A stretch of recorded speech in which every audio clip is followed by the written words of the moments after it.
Imagine for a moment that somewhere in the middle of Texas there was a large foreign military base, say Chinese or Russian. Imagine that thousands of armed foreign troops were constantly patrolling American streets in military vehicles. Imagine they were here under the auspices of keeping us safe, or promoting democracy, or protecting their strategic interests. Imagine that they operated outside of U.S. law and that the Constitution did not apply to them.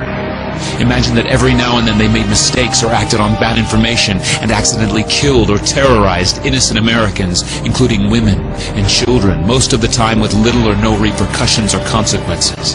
Imagine that they set up checkpoints on our soil and routinely searched and ransacked entire neighborhoods of homes.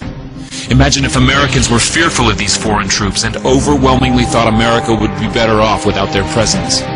Imagine if some Americans were so angry about them being in Texas that they actually joined in defense of our soil and sovereignty because leadership in government refused or were unable to do so. Imagine that those Americans were labeled terrorists or insurgents for their defensive actions and routinely killed or captured or tortured by the foreign troops on our land. Imagine that the occupiers' attitude was that if they just killed enough Americans, the resistance would stop. But instead, for every American killed, 10 more would take up arms against them, resulting in perpetual bloodshed. Imagine if most of the citizens of the foreign land also wanted these troops to return home. Imagine if they elected a leader who promised to bring them home and put an end to this horror. Imagine if that leader changed his mind once he took office. The reality is that our military presence on foreign soil is as offensive to the people that live there as armed Chinese troops would be if they were stationed in Texas. Shutting down military bases and seeking to deal with other nations with threats and violence is not isolationism. It is the opposite.